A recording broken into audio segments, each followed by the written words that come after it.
ஏன் நமக்கு மட்டும் ஒரே failure? Life failure, work failure, study failure, sports failure, எல்லாமே ஃபெயிலியர். நம்ம ஒரு அடி எடுத்து வச்சா 10 அடி கீழே தள்ளுறாங்க. நம்மளை சுற்றி நின்று சதி செய்கிறாங்களே தவிர நம்மளை காப்பாற்ற யாரும் வர கிடையாது. நம்ம விடாமல் முயற்சி செய்தாலும் ஈஸியாக இடையில பூந்து போயிட்டே இருக்காங்க. சரி, இப்போ நம்ம என்ன தான் பண்ணலாம்? சோர்ந்து வீழ்ந்துடக்கூடாது. நம்ம திரும்ப எழுந்திருக்கணும், திரும்ப முயற்சி பண்ணணும். ஏன்? நாம் இன்னும் உயிரோடு தான் இருக்கோம். பல 100 தடவைகள் நாம் கீழே விழுந்தாலும் ஒரு 1000 தடவையாவது எழுந்திரிச்சு நிற்கணும். கீழே விழுந்தது 100 தடவையாக இருந்தாலும் எழுந்துச்சு நிற்கிறது 1000 தடவையாக நிற்கணும். அப்போ தான் நம்மளோட வெற்றி என்னன்னு இந்த உலகுக்கு புரிய வைக்க முடியும். நம்ம லைஃப்பில் அதுக்கப்புறம் இறக்க போகிறோம், முதுமையாக போகிறோம், சாக போகிறோம், எல்லாம் நடக்க தான் போகுது. ஆனால் வாழும்போது நாம் வாழ்ந்தோம் அப்படின்றது நம்ம மைண்டில் இருக்கணும். அதை விட்டுட்டு இந்த மற்றவங்க மாதிரி பயந்துக்கிட்டு அதை நினச்சிட்டு இதை நினச்சிட்டு அந்த வேலையே இருக்கக்கூடாது. நம்ம ஜெயிக்கணும், நம்ம நிற்கணும், நம்ம இருக்கிறதனையே நம்ம பேர் தான் சொல்லணும். அதுதான் கிங்கு. சரியா? நடந்துருச்சு, தூக்கி போடுங்க. இனி என்ன நடக்குதுன்னு பார்ப்போம். ஒரு கை வாங்க. மழை வரும்போது எல்லா பறவைகளும் கூடுகளை தேடி மரத்தில் அண்டை பார்க்கும், அதோட இடத்துல போய் ஒண்டை பார்க்கும். ஆனால் கழுகு மட்டும்தான் அந்த மேகத்துக்கு மேலே பறக்க பார்க்கும். அதுபோல் நம்மளோட பிரச்சனையை கிட்ட வச்சு பார்த்தோம்னா பெருசாக தெரியும். அந்த பிரச்சனைக்கு மேலே போயிட்டா நம்ம தான் அங்கே கிங்கு. சரிங்களா? அதனால் எதுக்கும் அசர வேணாம். அந்த கழுகுவாக மேலேருந்து பறந்து கீழே என்ன நடக்குதுன்னு பார்க்கணுமே தவிர கீழேருந்து நம்ம யாரையும் மேலே அண்ணாந்து பார்க்கக்கூடாது. இங்கே எல்லாமே எல்லாத்துக்குமே ஒரே நாளில், ஒரே நிமிஷத்தில், ஒரே நொடியில் எல்லாமே கிடச்சில்ல. எல்லாத்துக்குமே காலம்தான் பதில் சொல்லும். ஒரு 1லேருந்து 10 வரைக்கும் 1, 2 படிக்கணுன்னா கூட 10 நிமிஷம் ஆகும். ஒரு லவ் ப்ரப்போஸ் பண்ணி சொல்லணுன்னா கூட ஒரு வருஷமே கூட ஒருத்தருக்கு ஆகலாம். ஒரு மாதத்தில் ஒருத்தருக்கு ஆகலாம். அந்த டைம் எடுத்துக்குது. சாப்பிடணுன்னா கூட சாப்பாடு எந்த அளவுக்கு தட்டில் இருக்கோ அந்தளவுக்கு நம்ம டைம் எடுத்து சாப்பிட்டா தான் அந்த சாப்பாடை சாப்பிட்டு முடிக்க முடியும். அதுபோல் தான் நம்மளோட முயற்சி எல்லாம். எக்ஸாமில் ஃபெயில் ஆகிட்டியா? நீ படிக்கலை, சரியாக படிக்கலை, உன் மேலே தான் தப்பு. அதை விட்டுட்டு நான் படித்தேன், நான் ஃபெயில் ஆகிட்டேன், அது சொல்லவே கூடாது. நம்ம சரியாக படிக்கலை, நம்ம மைண்டில் அது நிற்கலை, அதுதான் நம்ம மேலே தான் மிஸ்டேக். சரிங்களா? எப்பவும் எதுக்காகவும் நம்ம பேக் அடிக்கவே கூடாது. எப்போவுமே ஃப்ரண்ட் ஃபுட்டில் தான் விளையாடணும். கிரிக்கெட்டில் எப்போயுமே ஃப்ரண்ட் ஃபுட்டில் கால் வச்சு அடிப்பார் பாருங்க நம்ம வைபோ. ஒரே அடி. வைபோ அடிக்கிற மாதிரி யாராவது அடிக்க முடியுதா?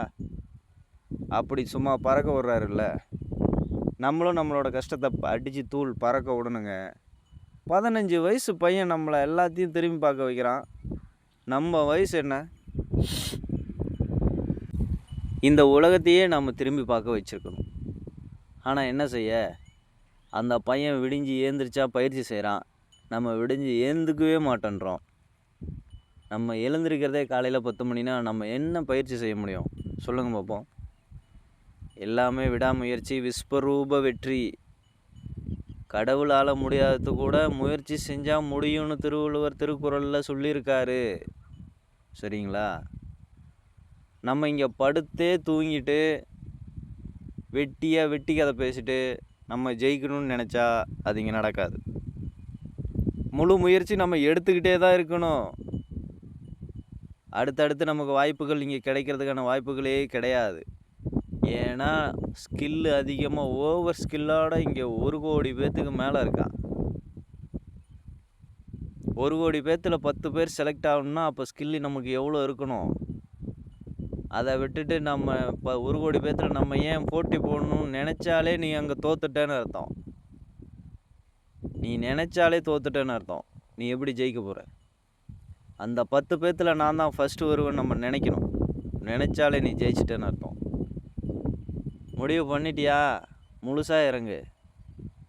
முடியலையா? கம்முன்னு விட்டுட்டு உன் வேலை என்னவோ அதை செய். ஒரு படத்தில் நைட்டு 11 மணிக்கு ஒருத்தன் ஐஸ் விற்றுட்டு வருவான். மழை பெஞ்சிக்கிட்டு இருக்கும். அந்த நேரத்தில் அவனை கூப்பிட்டு கேட்பாங்க, ஏப்பா ஐஸு இந்த நேரத்துக்கு விற்கிற அப்படின்னு. எந்த நேரத்துக்கு விற்றா என்ன, நான் உழைக்கணும், நான் ஜெயிக்கணும். இந்த மழை பெய்யும் போது யாராவது எங்கேயாவது போக முடியுமா? நான் ஆனால் வீட்டுக்கு வீடு மணி அடித்து எல்லாத்து வாயிலையும் ஐஸ் நான் கொடுத்துட்டு போயிட்டுருக்கேன் அப்படின்னு சொல்லுவான்.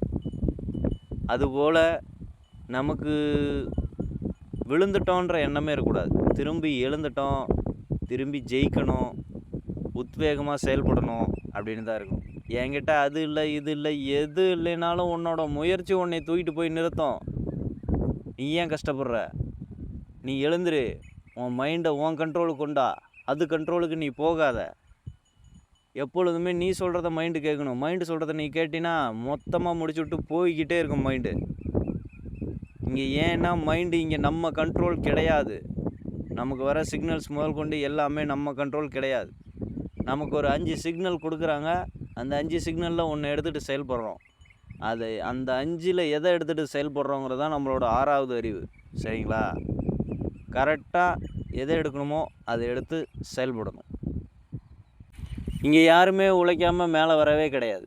ஒரு திருடனாக இருந்தால் கூட அவன் ராவு பூரா ஸ்கெட்சு போட்டு அந்த வீட்டில் எத்தனை பேர் இருக்காங்க, எங்கெங்கே டிரான்ஸ்ஃபார்மர் இருக்குது, எப்படி கரண்ட் ஆஃப் பண்ணணும், என்ன பண்ணணும் அப்படின்ற ஸ்கெட்சு ஃபுல் அண்ட் ஃபுல் அவன் மைண்டில் இருக்கும். அந்த திருடுறதுக்கான அந்த டேலண்ட்டை அவன் பல தடவை மக்கள்கிட்ட அடி வாங்கி, போலீஸ்கிட்ட அடி வாங்கி, எல்லா அனுபவத்தையும் எடுத்துக்கிட்டு ஒரு 5 வருஷத்தில் அவன் டான் ஆகிடுவான் அந்த தொழிலில். அப்படிங்கும்போது அவனுக்கே 5 வருஷம் ஆகுதுன்னா நம்ம எவ்வளோ ஸ்கில்லோடு இருக்கோம், நம்ம எவ்வளோ ஃபாஸ்ட்டாக இருக்கணும். அவனை விட ஷார்ட்டாக நமக்கு ஒரே வருஷம் போதும். ஏன்னா அவன் திருடணும்னு முடிவு பண்ணியிருக்கான். நம்ம மற்றவங்கள வாழ வைக்கணும், நம்ம வாழணும் அப்படின்ற எண்ணத்தோடு நம்ம இருக்கோம். சரிங்களா? வெற்றி வாழ்க வளமுடன், வாழ்க வளமுடன், வாழ்க வளமுடன். சப்ஸ்கிரைப் பண்ணுங்கள், லைக் பண்ணுங்கள், ஷேர் பண்ணுங்கள்.